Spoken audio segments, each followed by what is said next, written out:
Welcome to Strangeville. Welcome to the channel. My name is Kevin Strange, 20-year veteran of the underground, cartoonist, novelist, and independent filmmaker, the last of which is going to be important on today's episode. Today, and I'm here to share my love of comic books with you.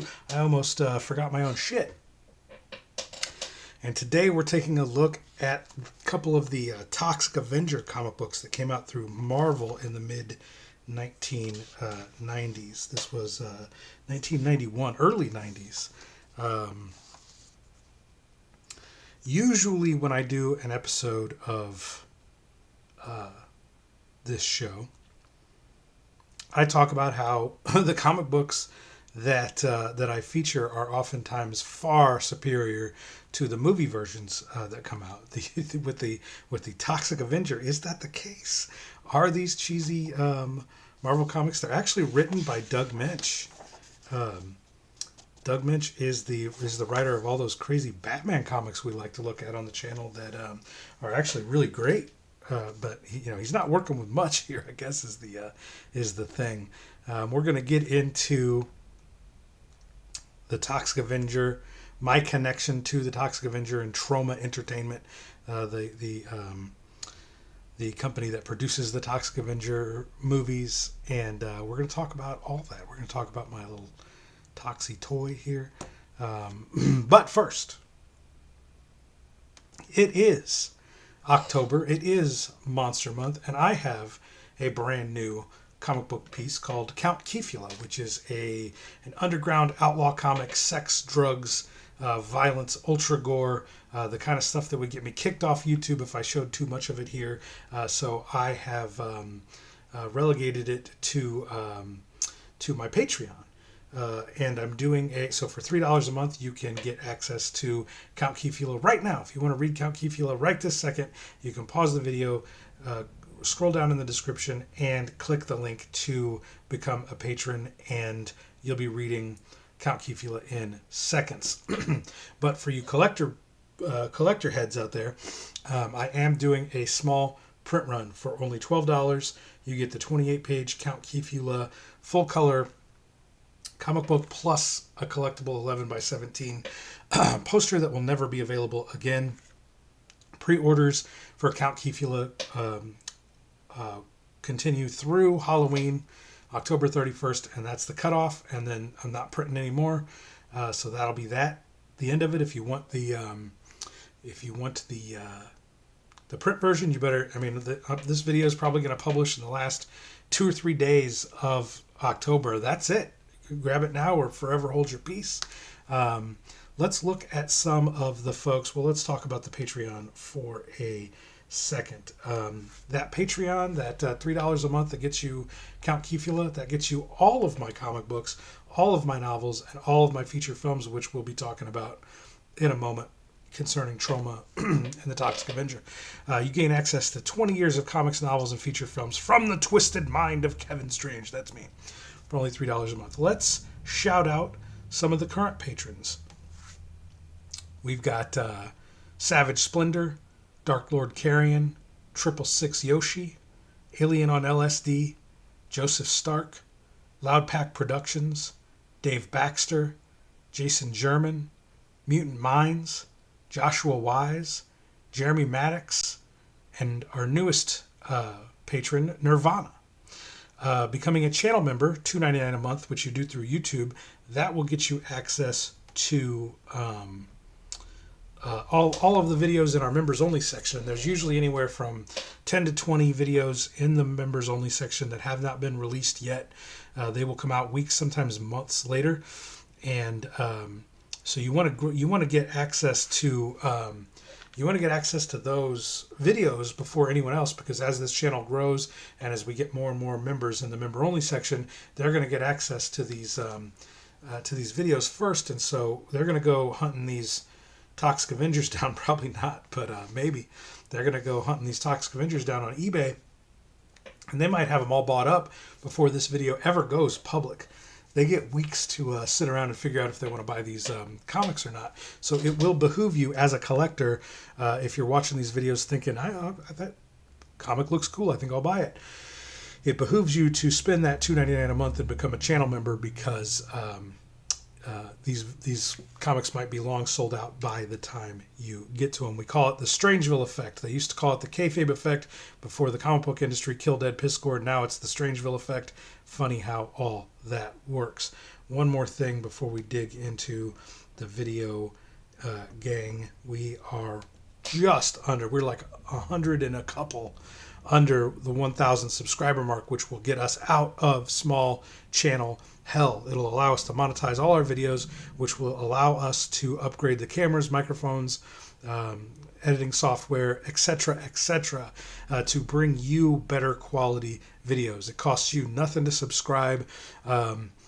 About 40% of the people who watch these videos are not subscribed, so check down there and see if you're already subscribed. If not, click the subscribe button. Help us get over that 1,000 subscribers, and we will be giving away a digital version of my 164-page crazy splatterpunk horror comedy graphic novel, Kevin Strange's Space Worms, for free for a month on the Patreon once we get to 1,000 subscribers. So we're going to get there very quickly. We're probably going to get there before Christmas, gang. And then old Space Worms will be available for free for you. So let's get into it. The Toxic Avenger. So Troma Entertainment, famous, their most famous character is the Toxic Avenger. Lloyd Kaufman, Michael Hers, they own Troma out of New York City. They're a low-budget horror comedy production company, and they are basically the entire reason you are watching this video right here. A very young, impressionable Kevin Strange used to rent the Toxic Avenger movies and the Class of Nukem High movies and all the Troma raunchy, overly graphically violent and sexual Toxic Avenger movies from the video store, and I collected. They made a cartoon and toy series out of it called the Toxic Crusaders, which was a little less raunchy, a little less sexual, and pretty much just as violent. And they released these awesome, I believe it's Mattel that Playmates put out these. I mean, they kind of look, the molds are very similar to Ninja Turtles. So they put out these awesome collectible figures that had like Toxie came with a mop that glows in the dark, and and they all came with like a vat of glow in the dark ooze. This was the ooze era, the 90s gross out ooze era. So the Toxic Avenger fit right in. Toxic Crusader fit right in with all that. I collected this stuff as a little kid, and I watched these movies as a little kid, like 12, 13 years old. And what's crazy is when I grew up, I decided to make movies in the vein of the Toxic Avenger and Class of Nukem High and all that, the low budget raunchy horror comedy stuff. And I made 7 feature films in my 20s and early 30s, and Troma now distributes all of my films through their Troma Now app, which is like the Netflix of like raunchy splatter gore horror comedy stuff. So you can watch all my movies there, or as a patron you get access to all that. You don't have to subscribe to Troma Now to watch my movies. You can watch all those by becoming a patron. Either or. First month's free on Troma Now, $4.99 each month. After that, great value, ton of crazy movies on there. Just search Kevin Strange and all my films will come up. I even made a tie-in comic book. Troma Comes to Strangeville. So there's my version of Toxie fighting my character, the Pumpkin Monster. But that's what my Toxie is probably much closer to the Toxic Crusader than this. This is just an unsettling face. And we'll get closer to it here as we break in. That's a better Toxic Avenger right there. This is a classic Toxie face. The face that this guy draws. And so we got Doug Minch writing, but it's Rod Ramos and Val Merrick are the artists, and they make Toxie look really weird in this. It's good art. This is the stirring saga of Biohazard Part 2, Not Fit for Fertilizer. And we get all the ephemera down here. Lloyd Kaufman, Michael Hertz, and the Troma team present Toxic Avenger. Toxic Avenger created by Lloyd Kaufman and Michael Hertz. Lloyd Kaufman and Michael Hertz are the creative consultants, so they made sure to get all their shit in here. So Troma was based in New York City. Marvel was based in New York City. Lloyd Kaufman and Stan Lee were buddies, and Stan Lee even does the voiceover. I believe it's for Toxic Avenger 4.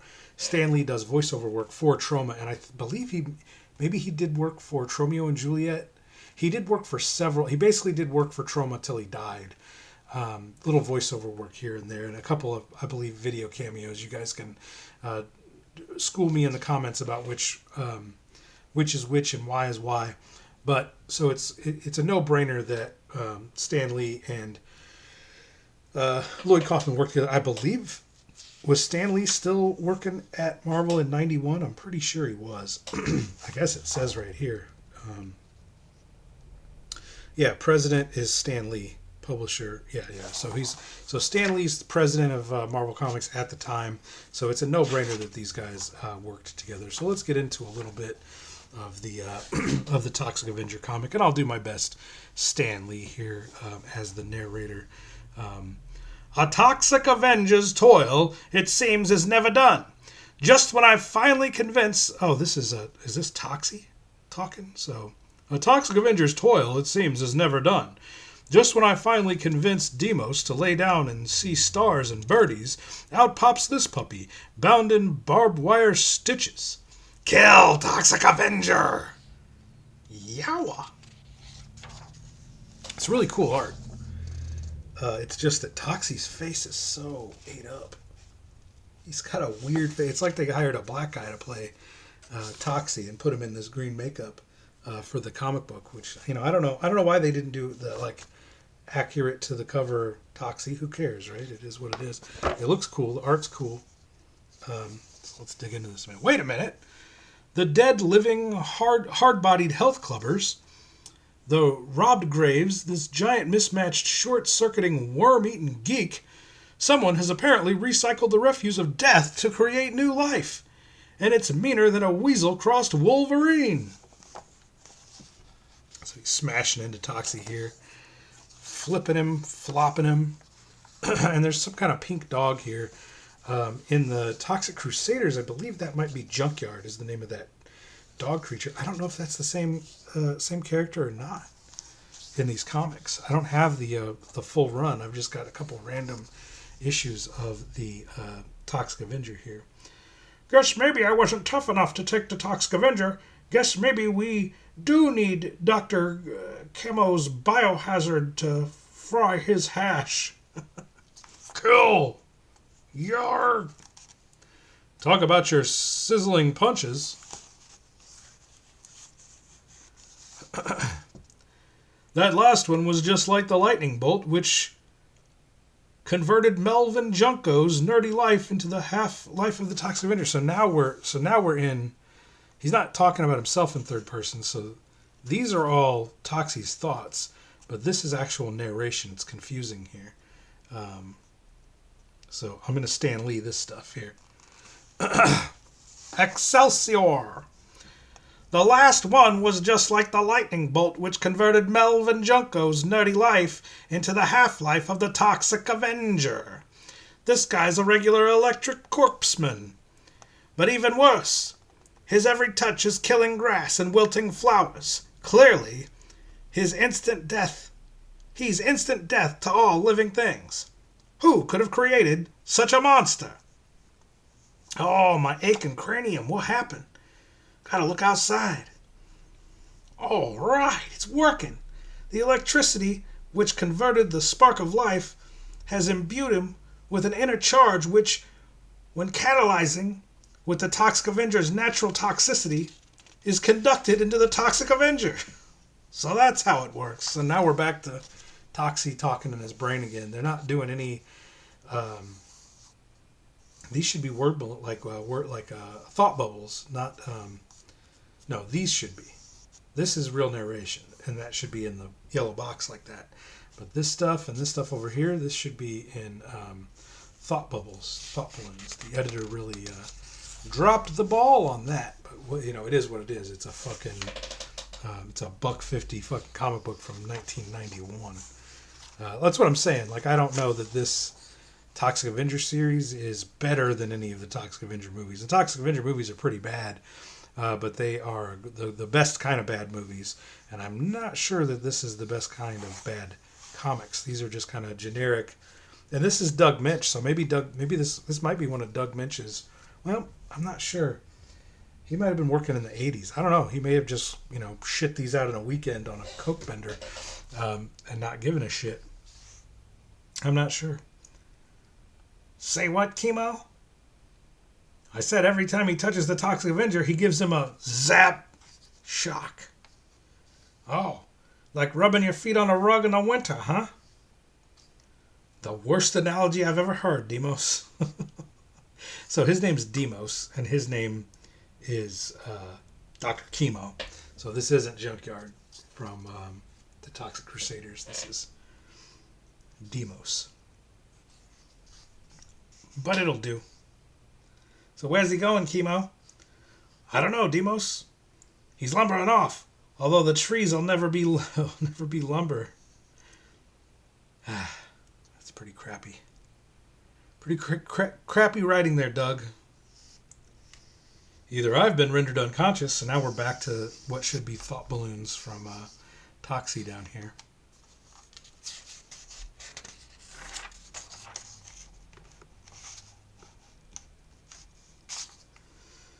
Or my eyeballs are embedded in some very black dirt.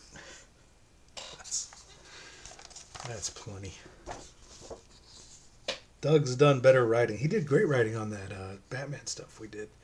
If you haven't seen that episode on The Joker is a Satanist, look that up on the channel and check that out. That is just an unsettling Toxic Avenger face.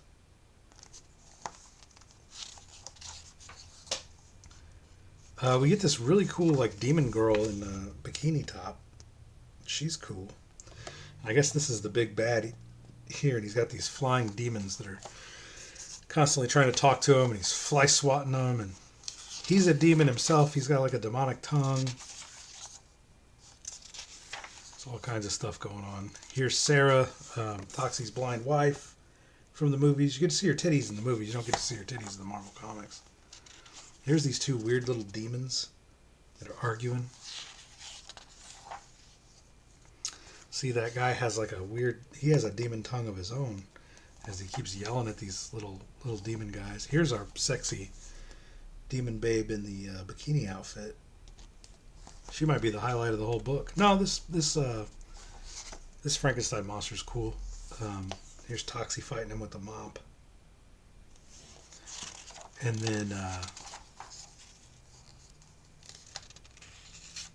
bunch of cool fighting. This comic definitely works better when they don't have to talk a lot.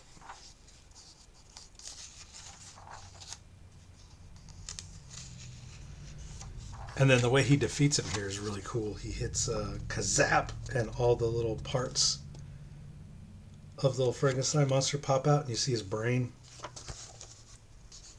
There's his brain right there, pops out. So, oh, he hit him with some electricity, and takes him out. So that was kind of the more visually interesting. That was the more interesting issue than this one. I flipped through this one too a little bit, and there's this cool looking like flesh monster that, and this is still Doug Minch writing. It's a cool flesh monster that climbs up the Statue of Liberty. You know me, I love anything kaiju, so this thing's like climbing up the Statue of Liberty. But once it gets up there, it doesn't do a whole lot, as I was like, here's more of this. Oh, crazy Toxic face. I just don't get it.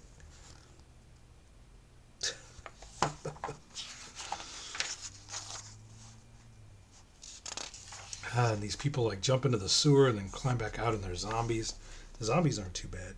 Is that the same drawing team on there? This is just Val Merrick is doing the pencils and inks and layouts by himself in this issue. The other guy pieced out. Here's our cool Bikini Demon girl again. And that pink dog. Demos.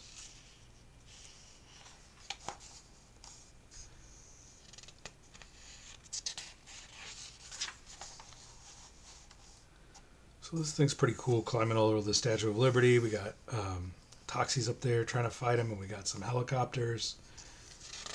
I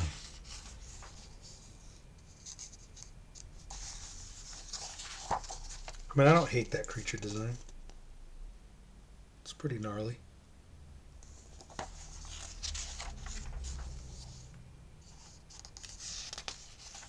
It's all the same characters from issue 6, so these, I guess these might be ongoing. Our little dude gets out of the water, starts menacing New York City, which is always cool.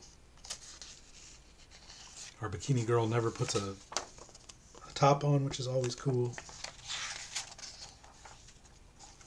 That's a pretty cool shot. Toxie up there on his head. See Toxie up there? Wailing away with the mop on his head.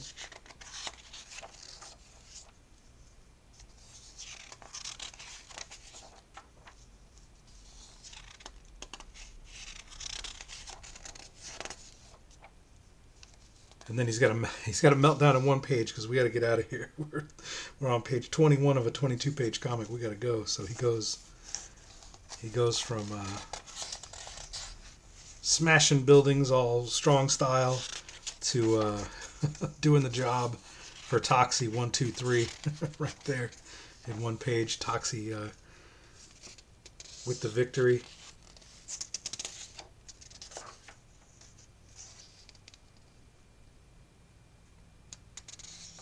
The army shooting at him because they don't know the difference between monsters and heroes. So, it's pretty cool. Are they better than the movies? I would say no. But if you've got any Toxic Avenger toys, or Toxic Crusaders toys, or Toxic Avenger comics that you want to get off your hands, you can always send them to the P.O. Box.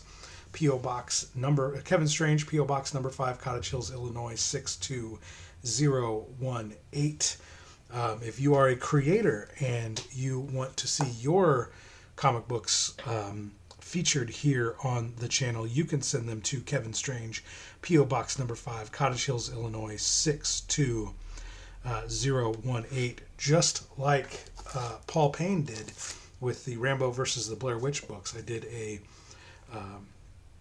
pretty extensive review of Rambo versus Blair Witch book 1 here in October.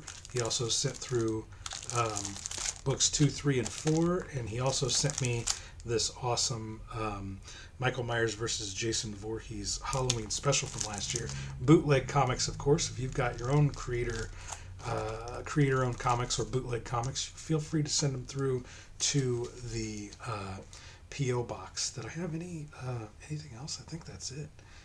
Did I talk about the subscribers? I think I did. We're almost at 1,000 subscribers. If you are not subscribed, about 40% of the people who watch these videos are not subscribed. Costs you nothing to help us get out of small channel hell, monetize the whole channel. That money that income will allow me to buy better equipment, better cameras, better microphones, better laptops, and you get to once we hit 1,000, you get Kevin Strange's Space Worms for free. I know I went over all that. I don't know. I banked so many of these episodes in a row, I can't tell what I've done and what I haven't done. So make sure you like the video. Make sure you just subscribe. Drop a comment. Tell me what your favorite Toxic Avenger movie is in the comments. I always like and heart and comment back. I hope I see you at the dollar bin, and keep on digging, gang.